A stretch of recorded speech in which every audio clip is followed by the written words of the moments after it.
धन धन सतगुरु तेरा ही आसरा। सतगुरु जी की प्यारी साध संगत जी, आज की वीडियो में हम सुनेंगे कि बलूचिस्तान में सतगुरु का कैसे यश फैला। तो आइए सुनते हैं। परम पूजनीय शहंशाह मस्ताना जी महाराज ने अपने सच्चे प्रेम, सच्ची लगन और कठिन अभ्यास के द्वारा अपने पीर मुर्शिद सच्चे सतगुरु परम पूजनीय हजूर बाबा सावन सिंह जी महाराज को अपने हृदय मंदिर में कुल मालिक सतपुरुष के रूप में प्रकट करके निहारा। इस प्रकार अपने खुदा को खुश करके अपार रहमतों का खजाना हासिल किया।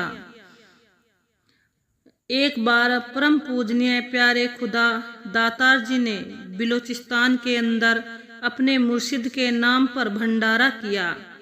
तब तक लगभग सारे बलूचिस्तान में मालिक प्रभु के सच्चे नाम ही धूम मच चुकी थी। आप पूज्य मस्ताना जी के नाम से मशहूर हो चुके थे। दूसरा, दुनिया इस बात को लेकर भी आश्चर्यचकित थी कि मस्ताना जी इतने नोट कहाँ से लाते हैं। इससे कुछ अन्य धर्मों के लोग आप जी से अंदर ही अंदर ईर्ष्या भी रखते थे। इसी प्रकार वहाँ का एक मुसलमान पीर भी आप जी से बहुत ईर्ष्या रखता था। जब उस पीर को यह पता चला कि आप जी भंडारा करने जा रहे हैं, तो उसने आप जी के भंडारे में विघन डालने की योजना बना ली। उस मुसलमान पीर ने अपनी उसी योजना के अनुसार अंदर गति में अपनी बिरादरी के सैकड़े लोगों को इकट्ठा किया। बिना बुलाए मेहमानों की तरह आकर भंडारे में शामिल हो गया। वह पीर अंदर से बहुत खुश था, क्योंकि उसने गुप्त जरिए से पता कर लिया था कि भंडारे में सामान 150-200 व्यक्तियों का ही शेष है, लेकिन वह तो कई सैकड़े लोग लेकर आया है। इस हिंदू पीर पूज्य शहंशाह मस्ताना जी का भंडारा असफल हो जाएगा। परंतु वास्तव में वहां पर तो कुल मालिक की अपार रहमत थी। इससे पहले कि सेवादार भाई अचानक आगे आए और इतने अधिक संख्या में आए लोगों को देखकर घबरा जाते, लेकिन परम पूजनीय प्यारे दातार जी ने उन सभी लोगों का खुद आगे बढ़कर खूब स्वागत किया। सेवादारों को हुक्म फरमाया, इन्हें भी पंक्तियों में बैठाकर खूब रज कराएं। इस प्रकार परम पूजनीय शहंशाह मस्ताना जी महाराज ने सभी को अटूट भंडारा बांटा। यहाँ तक कि सभी को सोने की एक एक मोहर भी दी। उनके घोड़ों, ऊंटों व खच्चरों आदि को भी बूंदी खिलाई। उस पीर को 10-10 के नए नए नोट भी दिए। कुल मालिक प्यारे खुद खुदा के इस अद्भुत करिश्मे को देखकर सभी हैरान थे। वह पीर तो बेचारा लज्जा व शर्म से पानी पानी हुए जा रहा था। परम पूजनीय बेपरवाह जी से क्षमा मांगी। आखिर वह पीर भी कुल मालिक की उस रहमत से प्रभावित होकर अपने कई शिष्यों सहित आप जी के साथ डेरा व्यास पहुंचा। आप जी ने जब उसे अपने प्यारे सतगुरु जी की हजूरी में मिलवाया, तो उसने प्रार्थना की कि मुझे मस्ताना शाह जी वाला नाम प्रदान करो जी। इस पर परम पूजनीय हजूर बाबा जी ने फरमाया, भाई बख्शिश तो एक को ही होती है, वह हमने शाह मस्ताना जी को कर दी है। तुम नामदान लेकर उसकी कमाई करो, खुदा फजल करेगा। इस प्रकार परम पूजनीय बेपरवाह मस्ताना जी महाराज ने बलूचिस्तान के अंदर अपने मुर्शिद प्यारे का खूब यश किया और सैकड़ों अधिकारी जीवों को अपने साथ व्यास में अपने प्यारे दातार जी की पावन शरण में लाकर नाम शब्द दिलवाया। उसके बाद परम पूजनीय बेपरवाह जी ने अपने सतगुरु प्यारे के हुक्म से बहुत रूहों को नाम दिलवाया, भवसागर से पार करवाया। ऐसा ही एक बार आप करीब 40 व्यक्तियों, स्त्रियों व मर्दों के साथ बलूचिस्तान से व्यास को जा रहे थे। उनमें अधिकतर नए लोग ही थे। कुछ पुराने सत्संगी बहन भाई भी थे।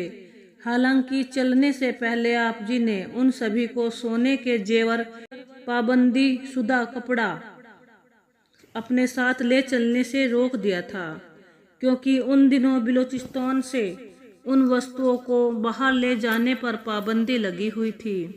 लेकिन उनमें से कुछ लोगों ने फिर भी थोड़ा बहुत कपड़ा अपने बैगों में छिपा लिया। जब आप काफिले सहित बलूचिस्तान के बॉर्डर पर पहुंचे तो तलाशी हुई, पकड़ लिए गए। इस पर आप जी ने बॉर्डर अधिकारियों से प्रार्थना करते हुए कहा कि ये लोग अपने मुर्शिद के डेरा व्यास में हज करने के लिए जा रहे हैं, इन्हें छोड़ देवें। आप चाहे तो पकड़ा गया कपड़ा आदि भी रख लें, इन्हें जाने दे ताकि हम हज के समय पर पहुंच जाएं। वह अफसर जिद पकड़ गया, बहुत बार विनती करने, यहाँ तक कि 100 रुपया बतौर रिश्वत देने पर भी वह नहीं माना। ऊपर से रात हो गई। आप जी ने सभी सत्संगियों को सिमरन पर बैठा दिया, स्वयं भी अपने प्यारे मुर्शिद की पावन हजूरी में अरदास करने बैठ गए। अभी कुछ ही मिनट गुजरे थे कि बॉर्डर वाले उस पठान अफसर की चीख सुनाई देने लगी। वह चिल्ला रहा था कि मुझे क्षमा कर दें, मैंने इन्हें रोककर बहुत भारी गलती की है। बात यह थी कि अपने प्यारे शिष्यों की सच्ची पुकार सुनकर परम पूजनीय हजूर बाबा सावन सिंह जी ने अपने सूक्ष्म रूप में आकर सोए हुए उस अफसर की छाती पर बैठकर उसके गले को दबोच लिया, जिस कारण वह माफी के लिए चिल्ला रहा था।